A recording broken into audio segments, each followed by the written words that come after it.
మొదటి పేతురు పత్రిక 5వ అధ్యాయము 5, 6 వచనాలు చదువు. చిన్నపిల్లలారా, మీరు పెద్దలకు లోబడి ఉండుడి. మీరందరూ ఎదుటివాని ఎడల దీన మనస్సని వస్త్రమును ధరించుకొని మిమ్మును అలంకరించుకొని, దేవుడు అహంకారులను ఎదిరించి దీనులకు కృప అనుగ్రహించును. దేవుడు తగిన సమయమందు మిమ్మును హెచ్చించున్నట్లు ఆయన బలిష్టమైన చేతి కింద దీన మనస్కులై ఉండు. ఆయన మిమ్మును గూర్చి చింతించుచున్నాడు గనుక మీ చింత యావత్తు ఆయన మీద వేయుడి. సహోదరులారా, ప్రార్థన చేసుకోండి. ప్రేమించిన మా తండ్రి, మీ నామాన్ని బట్టి మీకు స్తోత్రములు చెల్లిస్తున్నాం. రాకడ దినాలు, అంత్య దినాలు, అపాయకరమైన దినాలలో ఈ సంవత్సరంలో 4 నెలలు మీరు కాపాడి 5వ నెల బహుమానంగా ఇచ్చి మొదటి దినమున మీ సన్నిధిలో చేరి మిమ్మలను స్తుతించుటకు, ఘనపరచుటకు, మహిమపరచుటకు మీరిచ్చిన ఈ ధన్యతను బట్టి మీకు స్తోత్రములు. యాడికి క్రైస్తవ కూడిక గృహం చేర్చబడిన ప్రతి కుటుంబాన్ని బట్టి మీకు స్తోత్రం. కుటుంబాలలో ఉంటున్న ప్రతి విధమైన అవసరాలు తీర్చండి. కొందరు ప్రభుత్వ శాఖల్లో, మరికొందరు ప్రైవేట్ సంస్థల్లో, మరికొందరు రాత్రింబగళ్ళు డ్యూటీలు చేయించండి. నిన్ను కాపాడువాడు కునకడు, నిద్రపోడు అని వాగ్దానం ఇచ్చిన దేవుడు నీ గనక ప్రతి ప్రయాణంలో మీరు మహిమపోండి. సంఘ కార్యక్రమాల ప్రకారము ఈ దినం బుధవారము బైబిల్ పట్టణం గనక పాటల ద్వారా స్తుతించుటకు మీరిచ్చిన ఈ ధన్యతను బట్టి మీకు స్తోత్రములు. మీ పక్షాన నిలబడిన వాడు బలహీనుడు మరుగుపరిచి నాతోనూ మాతోనూ యంత్ర శబ్దం ద్వారా ఎందరైతే వింటున్నారో ఆకర్షించమని యేసు ప్రభు నామములో ప్రార్థిస్తున్నాం తండ్రి, ఆమేన్. దేవుని మహాకృపను బట్టి ఈ సంవత్సరములో దేవుడు 4 నెలలు కాపాడి 5వ నెల బహుమానంగా ఇచ్చాడు. ఈ మొదటి దినమున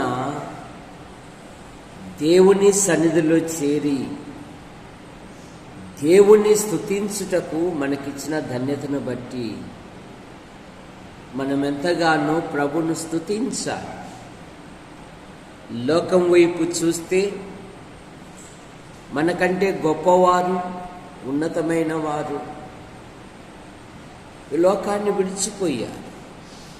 ఎన్నికలేని మనలను మన పనులలో, ఉద్యోగాలలో, ప్రయత్నాలలో, సంచారములలో తన కృపాక్షేమాలు ఉంచి సజీవుల లెక్కలు చేర్చిన ప్రభును మనం ఎంతగానో స్తుతించాలి.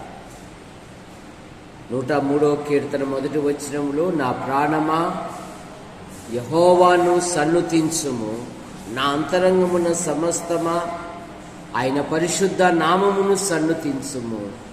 నా ప్రాణమా యెహోవాను సన్నుతించుము, ఆయన చేసిన ఉపకారములలో దేనిని మరువకు. మన వాక్య ధ్యానములో మీరు చింతించకూడదు ఏమంటున్నాడు దేవుడు? మీరు చింతించకూడదు. ఎందుకంటే దేవుడు సర్వశక్తిమంతుడు, దేవుడు సర్వాంతర్యామి, దేవుడు సజీవుడైన వాడు. ప్రతి మనుషుని యొక్క ఆంతర్యముని ఎరిగినవాడు. కనుక దేవుడు అంటున్నాడు, ఆయన మిమ్మును గూర్చి చింతించుచున్నాడు గనక మీ చింత యావత్తు ఆయన మీద వేయుడి. మొట్టమొదటి చింత మీ ప్రాణములను గూర్చి. మత్తయి సువార్త 6వ అధ్యాయము 25వ వచనం. మత్తయి సువార్త 6వ అధ్యాయము 25వ వచనం. అందువలన నేను మీతో చెప్పున్నదేమనగా, ఏమి తిందుమో ఏమి త్రాగుదమో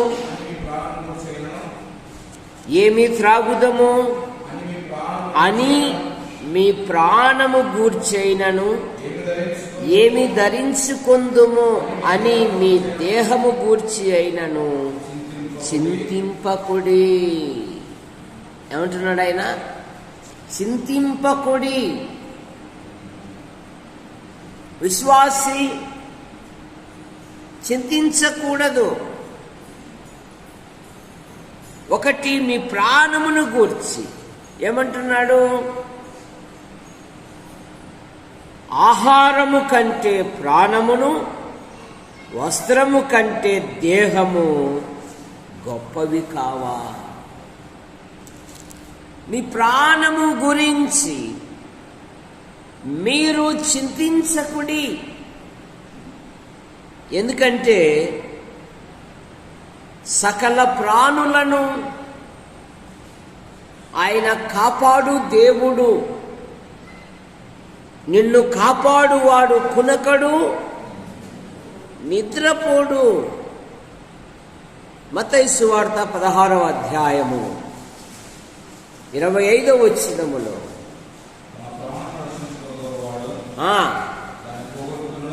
తను పోగొట్టుకొనును,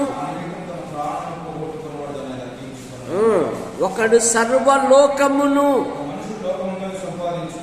ఒక మనుష్యుడు లోకమంతయు సంపాదించుకొని తన ప్రాణము పోగొట్టుకుంటే అతనికేమి ప్రయోజనము.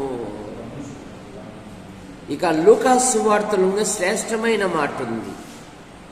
9:25 వచనములో లూకా సువార్త 9వ అధ్యాయం 25వ వచనములో, ఒకడు లోకమంతయు సంపాదించి తన్ను తాను పోగొట్టుకొనిన ఎడల, లేక నష్టపరుచుకొనిన ఎడల వానికేమీ ప్రయోజనము. ఒకడు లోకమంతయు సంపాదించి తను తాను పోగొట్టుకుని ఎడల, లేక నష్టపరుచుకుని ఎడల వానికేమీ ప్రయోజనము. అందుకనే ఇస్కి అంటాడు, సజీవులే కదా నిన్ను స్తుతించి, ఈ దినమున నేను సజీవుడనై సజీవురాలునై నిన్ను స్తుతిస్తున్నాను. కనుక సజీవులు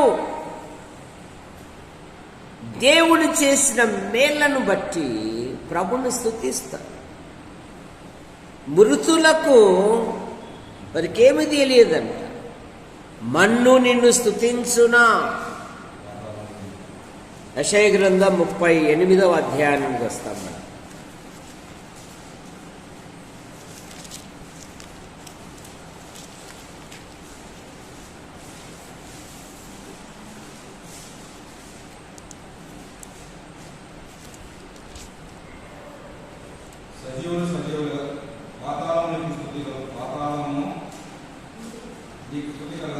పాతాళమున నీకు స్తుతి కలగదు, మృతి నీకు కృతజ్ఞతాస్తుతులు చెల్లింపదు. సమాధిలోనికి దిగువారు ఆశ్రయించరు. సజీవులు సజీవులే గదా నిన్ను స్తుతించెదరు. ఈ దినమున నేను సజీవుడనై సజీవురాలునై నిన్ను స్తుతించుచున్నాను. ఈ దినమున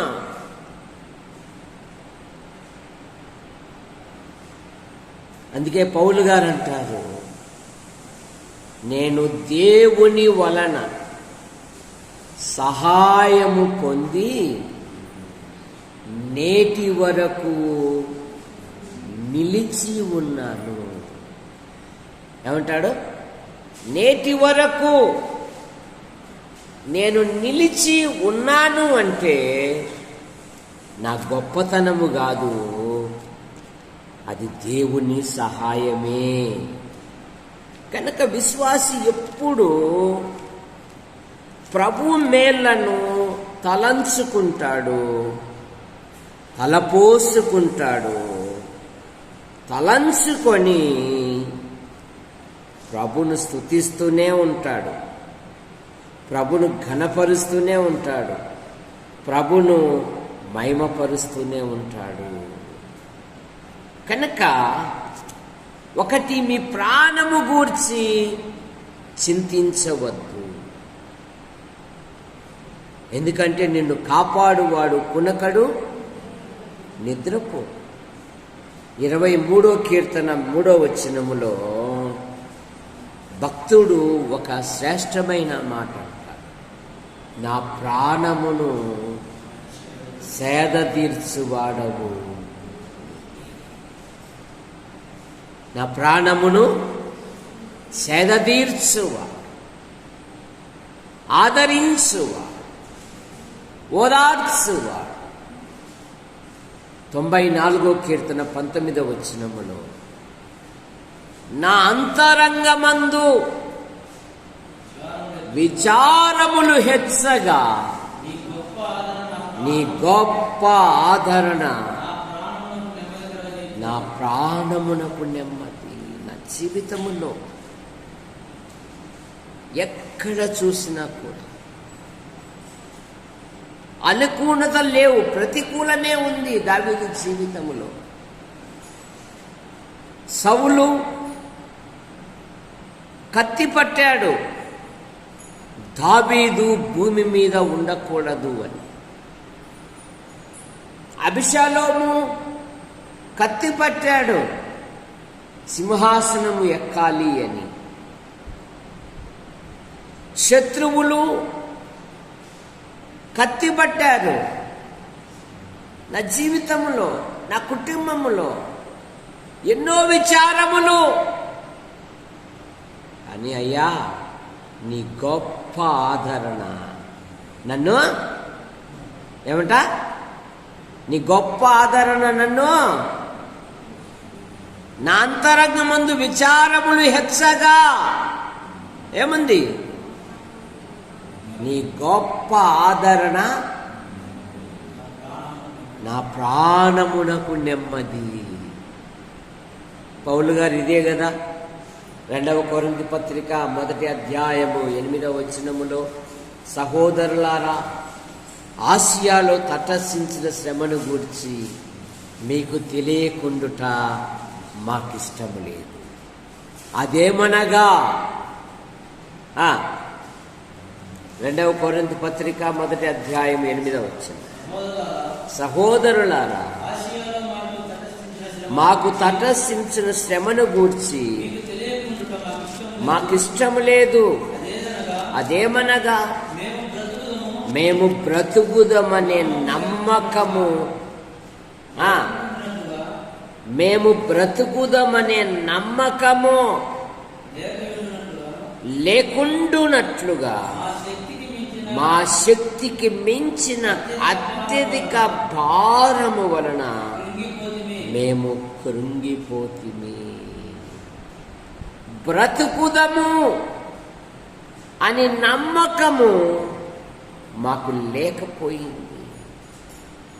మరియు మృతులను లేపు దేవుని యందే గాని మాయందే మేము నమ్మిక ఉంచకుండునట్లు మరణమగుదమని నిశ్చయము మా మట్టుకు మాకు కలిగి ఉండెను. ఆయన అతి గొప్ప మరణము నుండి మమ్మను తప్పించెను, ఇక ముందును తప్పించెను. కనుక మీ ప్రాణము గూర్చి మీరు చింతింపకుడి. 2, ఆహారమును గూర్చి చింతించవద్దు. మత్తయి సువార్త 6వ అధ్యాయము 25వ వచనములోనే, 6వ అధ్యాయము 25వ వచనం,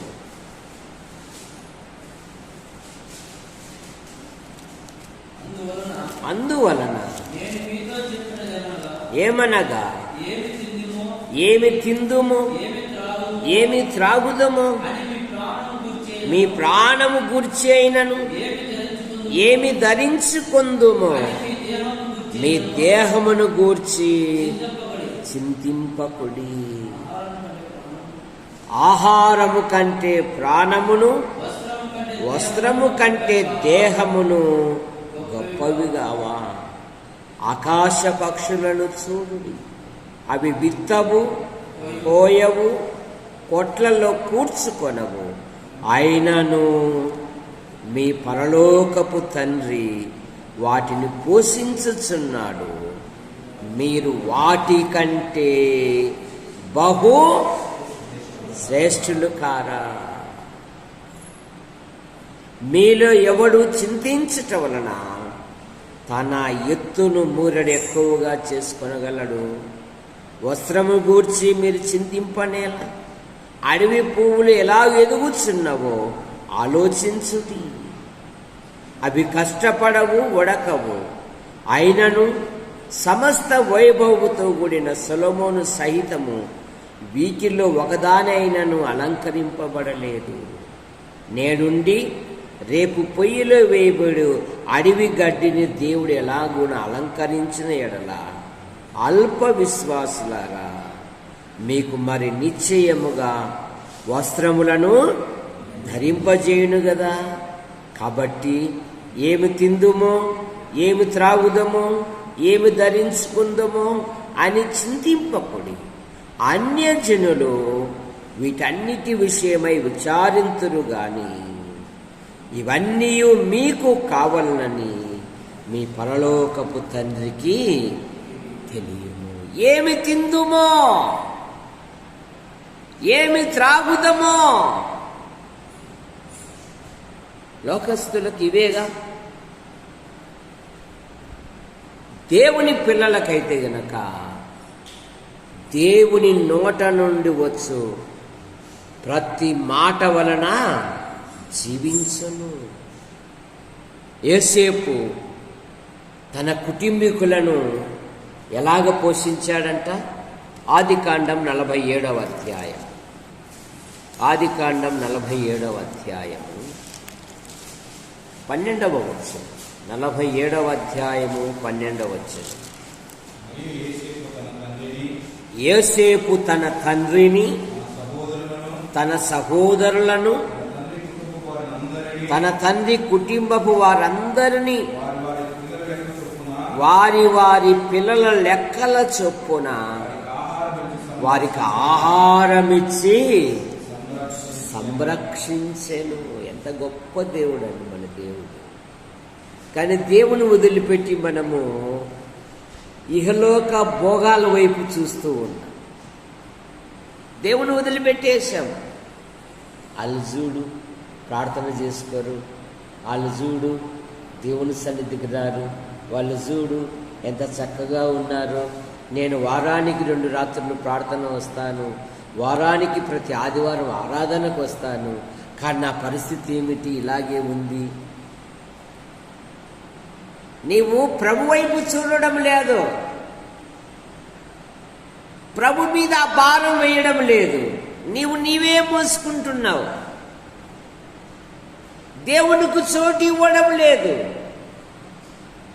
యాకోబు పత్రికలో ఏముంది? దేవునికి చోటు ఇవ్వుడే అని ఉంది. కానీ వారు దేవునికి చోటు ఇవ్వడం లేదు, కానీ లోకములో ఉన్న గంపడి ఆశలకు నీ చిన్ని హృదయములో ఎన్నెన్నో ఆశలు ఉన్నాయి. చూశారు? ఆయన మిమ్మును గూర్చి చింతించుచున్నాడని బైబిల్ సెలవిస్తూ ఉంటే, పైగా దేవుని మీద నువ్వు శరీరానుసారమైన మనసు కలిగి, అయినా మామ కోటాను కోట్ల ప్రజల మీద ఆయనకి ఎన్ని బాధ్యతలో, అయినా మన బరువు మనమే.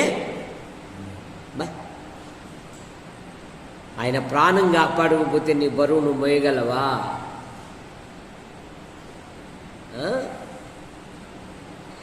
నిన్న వారంలో విజయవాడ నుండి వస్తున్నా, ఊరికి కాలు నొప్పి, రాత్రంతా నిద్ర పట్టనీలే. ఇక పక్షవాతంతో ఉన్న వాళ్ళ యొక్క బాధ ఎంత వర్ణనాతీతము. ఒక చిన్న నొప్పిని తట్టుకోలేమే మనము. అన్ని అవయాలు పనిచేస్తున్నాయి అంటే దేవుని కృప. ఎంతోమంది మంచం మీద పడి ఉండి ఇతరుల మీద ఆధారపడుతూ ఉన్నారు. కానీ నీ దేహములో దేవునికి చోటు లేదుగా, నీ దేహములో దేవుని మహిమపరచడం లేదు కదా, నీ దేహముతో దేవుని స్తుతించడం లేదు కదా. శద్రకు మేషకు అబేద్గోలు తమ ప్రాణములు దేహములను 7 అగ్నికి వెనుకాడలేదు.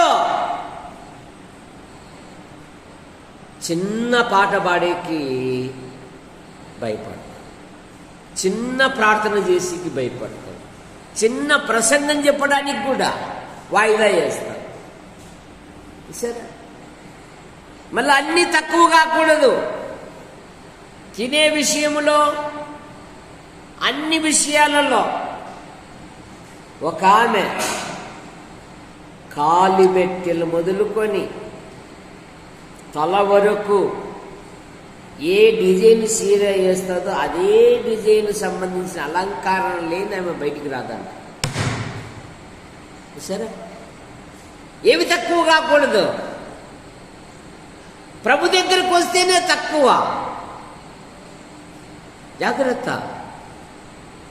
ఎప్పుడు చెప్తూ ఉంటా, నీ ఒంటిలో ఆరోగ్యం ఉన్నంగానే, నీ ఇంటిలో గుప్పెడు బియ్యం ఉన్నంగానే, నువ్వు ఆరోగ్యంగా ఉన్నంగానే నువ్వు ప్రభుకు ఉపయోగించు. దేవుడు ఆశీర్వదిస్తాడు, దేవుడు దీవిస్తాడు. ఇది మనుషుల పని కాదు, ఇది దేవుని పని అని నువ్వు తలంచినప్పుడు చూసారా, అప్పుడే నీకు దీవెన. మీరు చింతించకూడదు. 3వ మాట, మీ ప్రయాసము. మత్తయి సువార్త 11:28 ప్రయాసపడి భారము మోయిచున్న సమస్త జనులారా నా యొద్దకు రండి, నేను మీకు విశ్రాంతిని కలగజేతును. నేను సాత్వికుడను, దీన మనస్సు గలవాడను గనుక మీ మీద నా కాడి ఎత్తుకొని నా యొద్ద నేర్చుకొనుడి. కనుక మీ ప్రయాసము ప్రభు కొరకు. నువ్వు ప్రయాసపడుతావే, ఆ ప్రయాసము ఎప్పటికీ వ్యర్థము కాదని ఎరిగి, కూడికలు ఎక్కడ 2-3 కూడి నా నామమున ప్రార్థన చేస్తారో వారి మధ్య.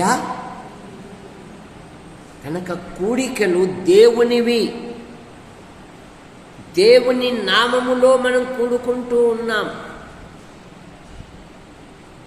ఆ దేవుని పనిలో నువ్వు ప్రార్థన చేసినా, పాట పాడినా, ప్రసంగం చేసినా, పరిచర్య చేసినా.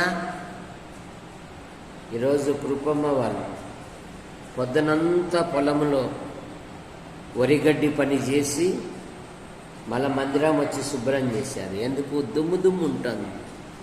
ప్రార్థన చేయండి. దీనిపైన ఒక మెత్తని నెట్ వేసేస్తాం. ఎందుకంటే ఎండాకాలము ఎంత వేడిగా ఉందో, కూర్చోవడానికి కూడా కొంత అనీజీగానే ఉంది కనుక దీనిపైన ఇప్పుడు మెత్తని వచ్చేసినాయి. అట్లా కాళ్ళ మీద అట్లా పరుచుకుంటే సార్ బాగుంటుంది కనుక నేను ఇంటి పని చేసి వచ్చిన, పొలం పని చేసిన, మందిరం పని నేనెక్కడ అని అనుకోకూడదు. బైబిల్ ఏం చెప్తుంది? ప్రభునందు మీ ప్రయాసము ఎప్పటికీ, అప్పటికి కాదు. 1 కొరింథీ పత్రిక 15వ అధ్యాయం 58వ వచనం. నా ప్రియ సహోదరులారా, మీ ప్రయాసము ప్రభునందు ఎప్పటికీ వ్యర్థము కాదని ఎరిగి స్థిరులను కదలని వారును ప్రభు కార్యాభివృద్ధి యందు ఎప్పటికీ ఆసక్తులై ఉండుడి.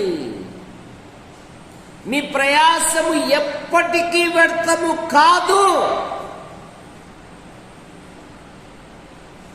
దేవుని సన్నిధిలో పాటలు పడే భాగ్యము దేవుడు నాకు ఇచ్చాడు. ప్రార్థన చేసే భాగ్యము నాకు ఇచ్చాడు. ప్రకటించే భాగ్యము నాకు ఇచ్చాడు.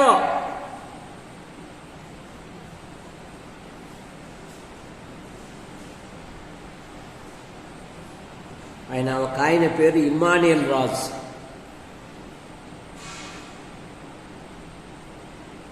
ఆయన 3 సంఘాలు ఉన్నాయి. ఆ సంఘ సోదరులు అంటున్నారు, ఆయన ఇమ్మానుయేల్ రాజు కాదండి, హేరోదు రాజు.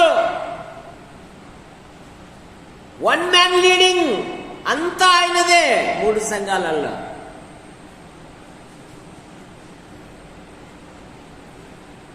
ఒరే బాబు, ప్రతి శనివారం ప్రేరేపించబడి వాక్యం చెప్పండి అంటే ఒక్కరికి కూడా మనసు రాదు కదా. ఒక్కరికి కూడా ఎందుకు?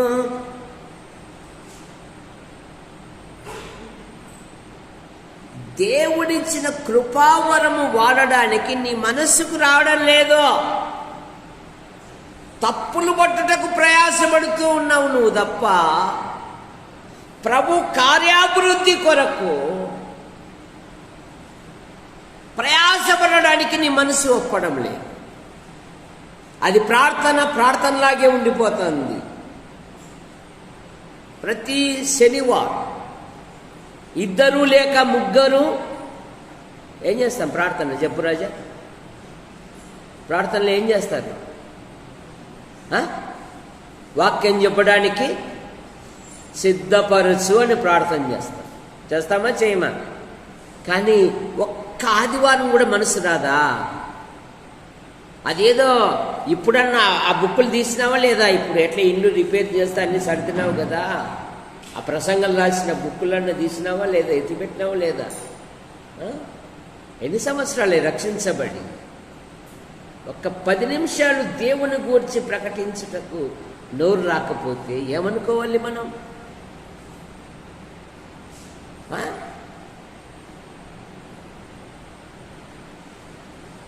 ఏమనుకోవాలి? నేను ఎప్పుడు చెప్తూ ఉంటా, అద్దె బోధకుల మాట అనేది వినపడకూడదు అని. అద్దె బోధకులు రావాల్సిందేది. ఏమోనండి, మాకేం తెలియదండి. పోతంటాడు ఆయన. మేము కూడా పొరుజాలకు వస్తున్నాం అంతే. ప్రయాసపడేది ఒక్కటి కూడా లేదు. రేపు తీర్పులో దేవునికి ప్రతి వారు లెక్క అప్పచెప్పాలి. నేను ఒక్కనే కాదు, మీరు కూడా, మనం కూడా చెప్పాలా చెప్పకూడదా? మళ్ళీ ఏది?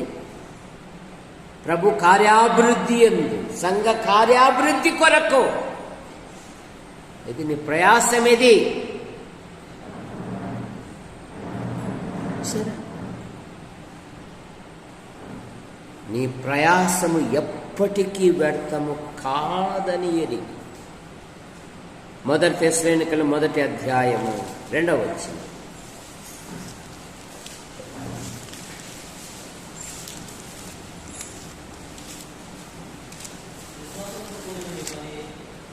విశ్వాసముతో కూడిన మీ పని, ప్రేమతో కూడిన మీ ప్రయాసం.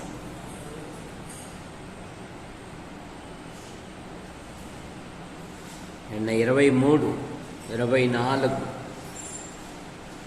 ఎన్ఎం జోసెఫ్ గారి యొక్క కుమార్తె మిరియాము వివాహం. ఆయన భార్య యొక్క తల్లి ఉదయము పెళ్ళి. ఆ రాత్రి ఆమెను పలకరించిన అన్నామణి యొక్క తల్లిని, అమ్మ బాగున్నావో, వందనాలయ్యా, నేను లెగలేకపోతున్నానయ్యా, ఏం కాదులే దేవుడు సాయం చేస్తాడని చెప్పి తెల్లవారుజామున 4 గంటలకు ప్రభు పిలుపు తీసుకుందాం. ఉదయం పెళ్ళి, అక్కడ విందంతా సిద్ధం చేశారు. ఇప్పుడు ఎట్లా చేయాలా?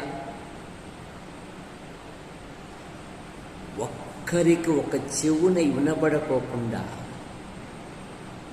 పెళ్ళి చేసి ఆ మరుసటి రోజు కార్యక్రమాన్ని, భూస్థాపిత కార్యక్రమాన్ని చేశారు. ప్రభుని నమ్మిన పిల్లలు ఉదిక్కు సంతోషము, ఉదిక్కు దుఃఖము, కానీ ఆ విషయం ఒక్కరికి కూడా తెలియజేయలేవాళ్ళు. ఎందుకు? అక్కడ లక్షల రూపాయలు ఖర్చు పెట్టినదంతా వృధా. మనవరాలతో, అమ్మా నువ్వు ధైర్యంగా, వారు మరణములో కూడా, వేదనలో ఉండి కూడా వివాహం జరిపించిన తర్వాత ఆమె గొప్ప ప్రార్థన పరురాలు. ఆయన భార్య అన్నామని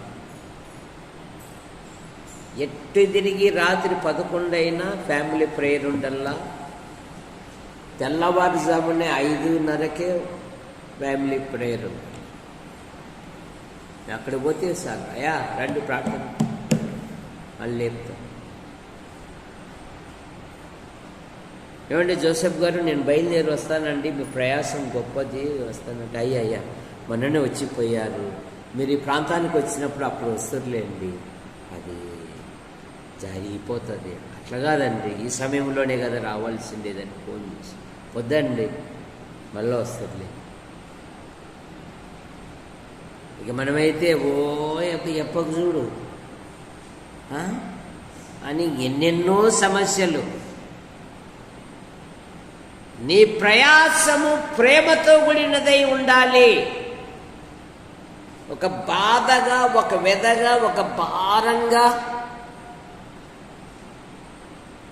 నీ సమయాన్ని నువ్వే తృణీకరించుకుంటే నష్టపోతుంది.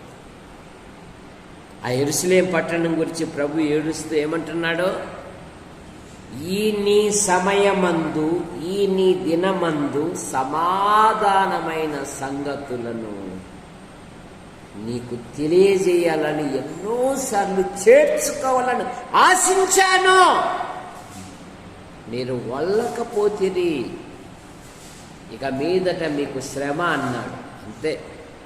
క్రీస్తు శకం 52లో టైటస్ చక్రవర్తి వచ్చి యూదులను మట్టున పెట్టేశాడు.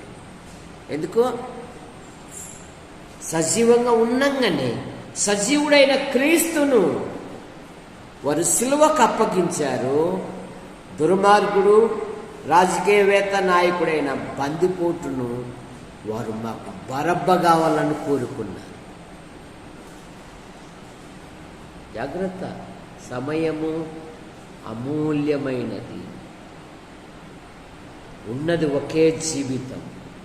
ఈ జీవితములో ప్రభు కొరకు నువ్వేమైతే చేస్తావో, నేను ఏమైతే చేస్తానో అది పరలోకంలో ప్రశంసింపబడుతుంది. పరిశుద్ధులందరి ఎదుట. ఇక నీ ప్రయాసము ప్రభునందు ఎప్పటికీ వ్యర్థము కాదని ఎరిగి స్థిరులను, కదలని వారును ప్రభు కార్యాభివృద్ధి యందు ఎప్పటికీ ఆసక్తులై ఉండు. మొదటి తిమోతి పత్రిక 6వ అధ్యాయం 11వ వచనములో తిమోతిని గురించి పౌలు గారు ఒక చక్కటి సలహా ఇస్తున్నాడు. దైవజనుడా, నీవైతే వీటిని విసర్జించి నీతిని, భక్తిని, విశ్వాసమును, ప్రేమను, ఓర్పును, సాత్వికమును సంపాదించుటకు ప్రయాసపడు. వీటి కొరకు నీ ప్రయాసం. ఆ శనివారం నేను ప్రయాణంలో ఉన్నాను.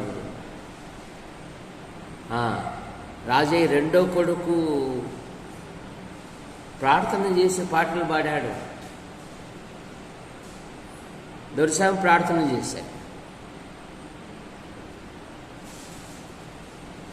చంటి పిల్లల స్థుతుల మూలాన నీవు ఒక ఆశ్రయ దుర్గమును స్థాపించుతుంది. సేవకులు లేడు, ప్రార్థన లేదు అంటే అది లోక సంబంధమైనది. సంఘము సజీవమైనది, అందులో ఉన్న వాళ్ళు సజీవులు. ఎవ్వరు రాకపోయినా తలుపులు తెరిచి ఒక పాట పాడి బైబిల్ చదువుకున్న ఆమెనంటే పరలోకమందున్న దేవుడు సంతోషిస్తాడు. ఏమో పోయినాడు పనికి మళ్ళాడు, చెప్పకుండా పోయినాడు. చెప్పన్నా ఉంటే ఎట్లా గట్లా 4 మాటలు సిద్ధపడేటోని. అసలు ఫోన్లు కూడా లేవు, ఫోన్లు చేసేది లేదు. పైగా ఫోన్లు కూడా చేయడం లే. ఈ మధ్య వాళ్ళవి కనపడవు, ఎప్పుడు ఎదుటిళ్ళవే కనపడతా ఉంటాయి. వాళ్ళు చేయరు. ఈ మధ్య చేయడం లేదు, మేము కూడా చేయడం లేదు. ఇది అన్ని సహవాసం. మలాకి గ్రంథంలో ఏముంది? యెహోవాయందు భయభక్తులు కలిగిన పిల్లలు ఒకరితో ఒకరు. ఇది సంభాషణే లేదు. ఆ లోకపు వ్యక్తులతో గంటల తరబడి ఉండడానికి ఇష్టపడతావు, కానీ ప్రార్థనా పరులతో ఉండడానికి నీ మనసే ఒప్పదు. ఏమి లేనప్పుడైతే అక్క యాడిపోయినాడక్క, అన్నా యాడిపోయినాడన్నా, అన్నా ఎక్కడ పోయినాడక్క, కాస్త సంపద పెరిగాలి కల్లే పాప నీతో మాకే ఎప్పుడు నువ్వు ఏడుస్తానే ఉంటావు. అవి లేవు, ఇవి లేవు, ఇవి లేవు. మేము అట్లా కాదు బా.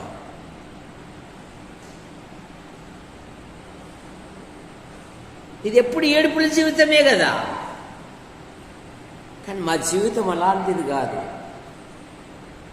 ఇట్లా అంటే సార్లు పడిపోతాయి కోరుకుపోయాడు. జాగ్రత్త. ఇచ్చిన ప్రభు జ్ఞాపకం చేసుకోకపోతే సామెతల గ్రంథంలో ఉంది, ధనం మీద మనసు పెట్టావనుకో ఏమవుతుంది? చెప్పు దాసుబాబు, ఏమవుతుంది? ఎగిరిపోతుంది, నిలబడదు. ప్రభు కోసము, ప్రభు పిల్లలతో చాలామంది బయటకు వచ్చాను కల్లే, ఏం సార్ కనపడన్నారు, ఉన్నావా అంటున్నారు. ఎందుకు లేనే బాబు ఉన్నాను అని అంటారు. అదే సార్ అప్పుడు మాదిరి ఏదైనా అవసరాన్ని బట్టి వస్తా, లేకుంటే లేదని చెప్పేసి ఇక మరుగున ఉండాలి, ప్రత్యేకత ఉండాలి. కనుక 4వది, మీ సమయమును గూర్చి విచారించవద్దు. దేవుడు తగిన సమయమందు మిమ్మును హెచ్చించును. ఎస్తేరుతో మొర్దెకై ఏమంటాడు? ఎస్తేరుతో మొర్దెకై ఏమంటాడు? ఏమంటాడు? ఏమంటాడు?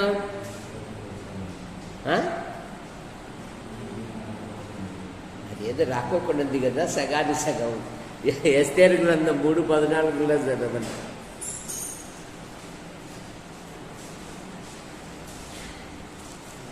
ఈ సమయమందు నీవు వచ్చితివేమో ఆలోచించుకో.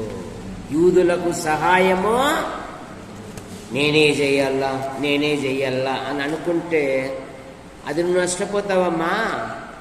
ఒకవేళ ఈ సమయంలో యూదులను రక్షించుటకు దేవుడిని నడిపించాడేమో, ఒకసారి ఆలోచించు అంటున్నాడు.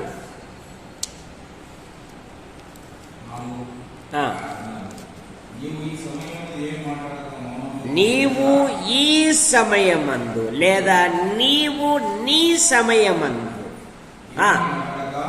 ఏమీ మాట్లాడక మౌనముగా ఉన్న ఎడల యూదులకు సహాయమును విడుదలయు మరొక దిక్కు నుండి వచ్చును గాని నాకేం పట్టింది, నేను మహారాణి అయినాను, నేను అంతఃపురములో ఉన్నాను. నేను ఎక్కడున్నా? అంతఃపురములో ఉన్నాను. ఇక నాకేం పట్టింది? ఒక చిన్న చింతకాయ చెట్టు కింద ఒక తల్లి కూతురు కాపురం చేసుకుంటున్నారు. అమ్మాయి ఎదిగింది, బాగా రూపవసిగా ఉంది. అమ్మేమో చింతకాయలు ఈ కాలంలో, అమ్మా చింతపండి, అమ్మా చింతకాయలే అని ఊరు తిరిగి అమ్ముకొని వచ్చేది. ఆ కుగ్రామానికి ఒక ఎన్ఆర్ఐ వచ్చాడు, అమెరికా పౌరుడు వచ్చాడు. ఈ అమ్మాయి చాలా బాగుంది, అందంగా ఉంది, అందులో దీనస్థితిలో ఉంది. ఈ అమ్మాయిని చేసుకుంటే నేను బాగుపడతాను కదా అని చేసుకొని వెళ్ళిపోయాడు అమెరికా. సంవత్సరం తర్వాత వచ్చింది, వచ్చి ఆ వీధిలో చింతకాయలు పోతుంటే, అక్క అవేంటి అక్క వంకర టింకరు ఉన్నాయే, చాయ్ చాయ్ చాయ్, ఒకసారి నీ బతుకు చూడే, ఒకప్పుడు నువ్వు కూడా అవేంటి అక్క వంకర టింకరుగా ఉన్నాయే. అరే మీ అమ్మ ఊరూరు అమ్మేది కదే, అసలు మీకు నీడ కూడా లేదే. మీకు ఆ చింత చెట్టు కిందనే ఉండేవాళ్ళే, ఇప్పుడు ఏమంటున్నావు? ఏంటి వక్కవి వంకర టింకరగా ఉన్నాయి. జాగ్రత్త, ఎదుటివాని ఎడల దీన మనస్సు అనే వస్త్రము ధరించుకోవాలి. స్థాయి పెరిగినంత మాత్రాన ప్రభును మర్చిపోకూడదు. నీతో కలిసి ప్రార్థించిన సహవాసులతో మాట్లాడుట మర్చిపోకూడదు. నీతో కలిసి ఉపవాసం ఉన్న సహోదరులు సహోదరులతో పలకరించుట. మన సంఘము ఎంత ప్రేమ కలిగిన సంఘం అంటే అంత ప్రేమ కలిగిన సంఘం. అందరితో సమాధానంగా ఉంటారు, అందరితో మాట్లాడతారు, అందరితో కలిసిపోతారు, అందరితో కూడా సేకాన్లో ప్రార్థన అయిపోతారు. ఇస్తారా? నాకేం పట్టింది అని అంతటా ఎవరిండ్లకు వాళ్ళు. అయినా అంత మాట్లాడాల్సిన అవసరం ఏముంది?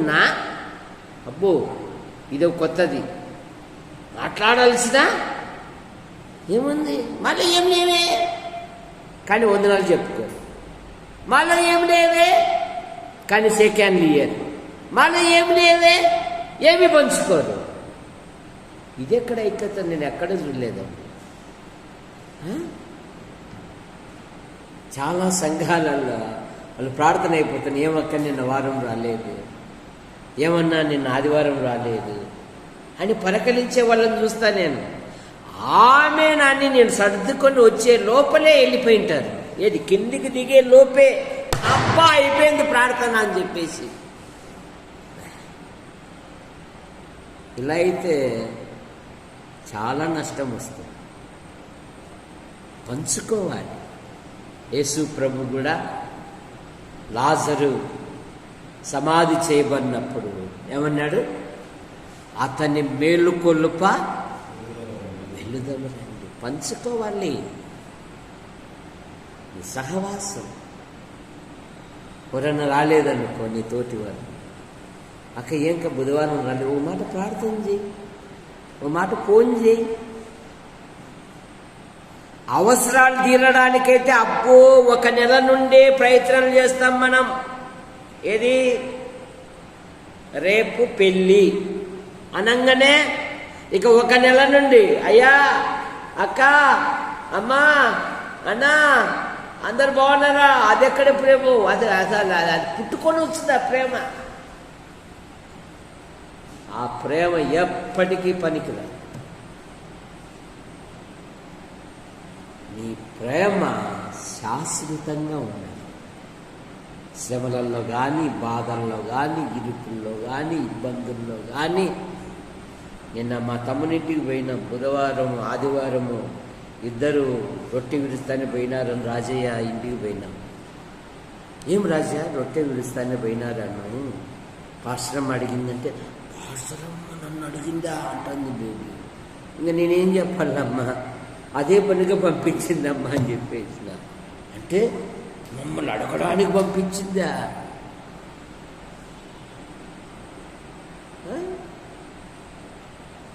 ఎక్కడ?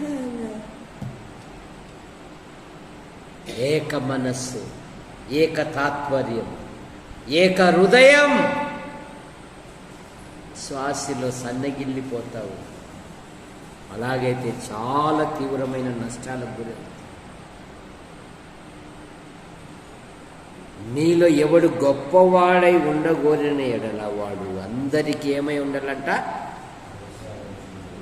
పరిచారకుడై ఉండాలి. కలిసిపోవాలి.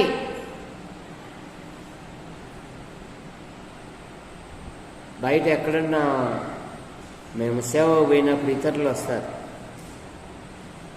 వాళ్ళని ప్రోత్సహించే ఒకసారి మా సమయం మేము తీసేసుకుంటాం. అటు విజయ్ కుమార్ గారు, నేను కానీ వాళ్ళని ప్రోత్సహించడానికి మేము ముందు ఉంటాం. వాళ్ళు వచ్చినట్లు సంతోషపడతారు. ప్రభు సార్ మీరు అంత దూరం నుండి వచ్చి మాకు సమయం ఇచ్చారు. మీరు ఈ ప్రాంతం అండి, మిమ్మల్ని ప్రోత్సహించటం మా బాధ్యత. కనుక మనం కనబడకూడదు. మన గొప్పతనము మన క్రియల్లో కనపడాలి. నేను నన్ను బోర్డు వేసుకోకూడదు. వాళ్ళు చూడు అంత ఉండి కూడా వాళ్ళు ఉదయాన్నే మందిరానికి వస్తారండి, పరిచర్య చేస్తారండి, అందరితో మాట్లాడతారండి, అందరితో కలిసిపోతారండి.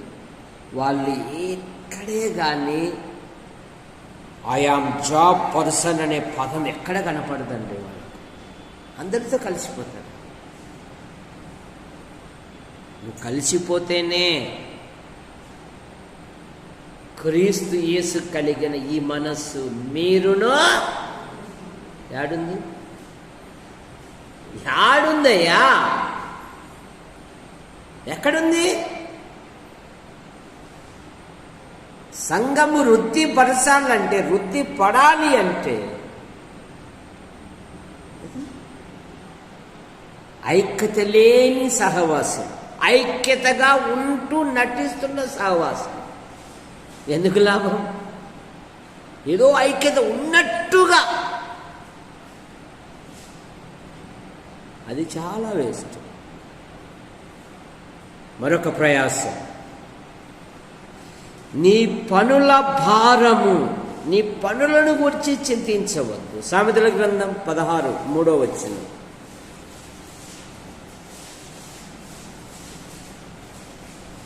నీ పనుల భారము యెహోవా మీద ఉంచుము, అప్పుడు నీ ఉద్దేశములో సఫలమగు. ఆయన మీద వేయి నీ పనుల భారము.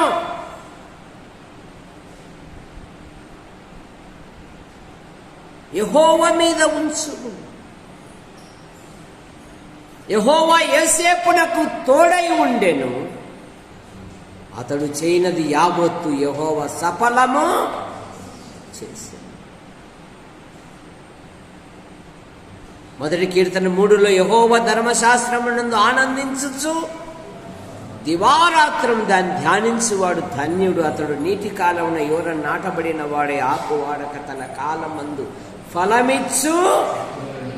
అతడు చేయుదంతయు ఆమె చేయుదంతయు సఫలమగును.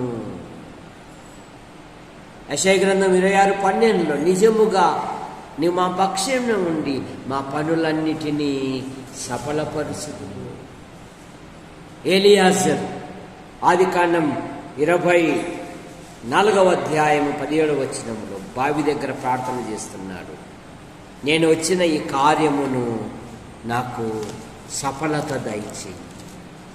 46వ వచనములో దేవుని స్తుతిస్తూ ఉన్నాడు. ఎందుకంటే నేను మార్గములోనే ఉండగానే 56వ వచనములో చూడండి, ఆదికాండం 24వ అధ్యాయము 12వ వచనం చదవండి.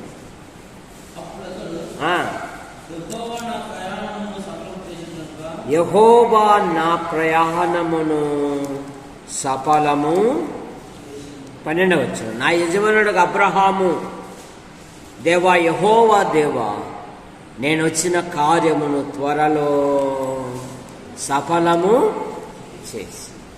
ఇప్పుడు 56వ వచనములో అప్పుడు అతడు యెహోవా నా ప్రయాణమును సఫలము చేసి.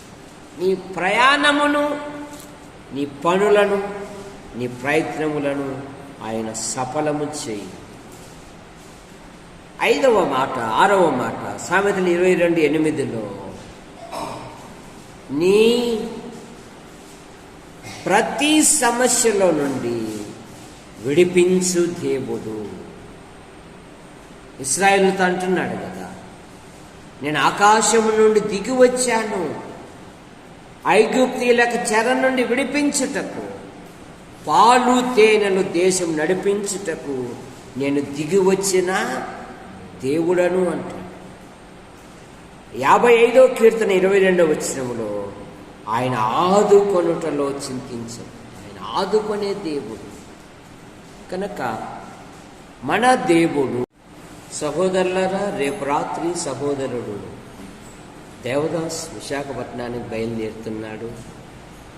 ఆయన పని ప్రయాణము సఫలమగునట్లుగా ఆయన కుమారుడు బయలుదేరుతున్నారు గనక తిరిగి క్షేమంగా వచ్చినట్లుగా ప్రార్థన చేయండి.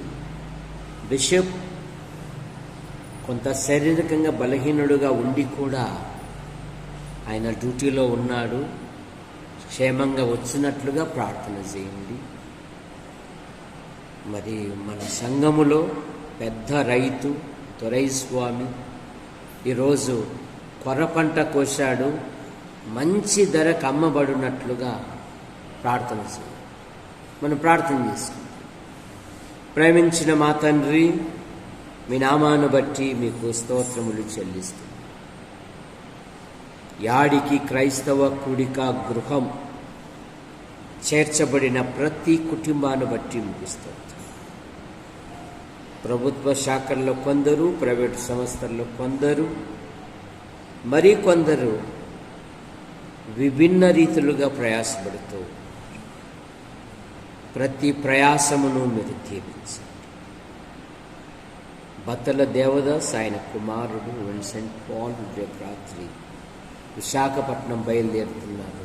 ప్రయాణాన్ని దీవించండి. ఆ పనిని మీరు సఫలం దయచేయండి. అధికారులకు దయ చూపించండి. ఎండలు అధికంగా ఉన్నాయి కనుక నైనా ప్రతి ప్రయాణంలో ఎటువంటి బలహీనతలు గురి కానివ్వకుండా మీరు క్షేమంగా నడిపించండి.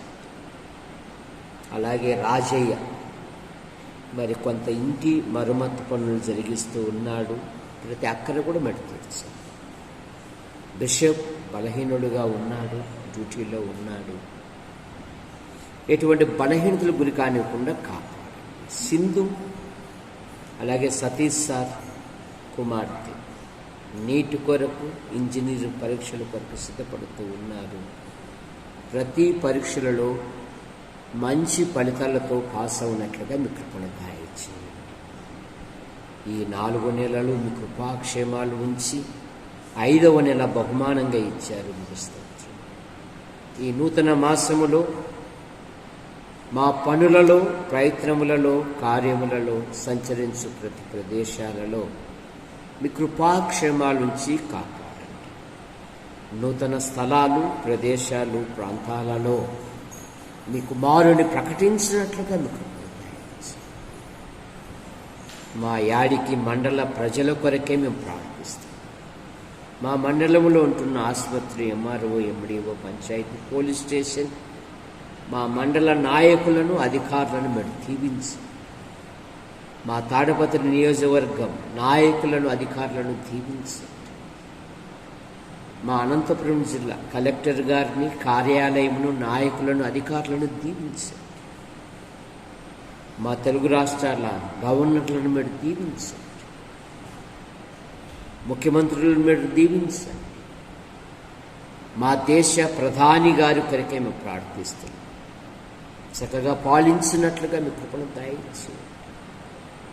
రాష్ట్రపతి గారిని దీవించండి. దేశ సరిహద్దులున్న సైనిక పటాలను దీవించండి. అయ్యా మీకు వందనాలు చెల్లిస్తున్నా. మా మండలము నుండి, మా సంఘము నుండి ఉపాధి కొరకు, విద్య కొరకు, ఉద్యోగం కొరకు వెలుపల ఉన్న ప్రతి కుటుంబాన్ని, ప్రతి యవనస్తుని, యవనరాలను మీరు రెక్కల కింద ఉంచుకొని కాపాడమని అడుగుతాం. కట్టుపల్లి యోహానంకులు, రాజాబాయ్ మీ పిలుపు తీసుకున్నారు.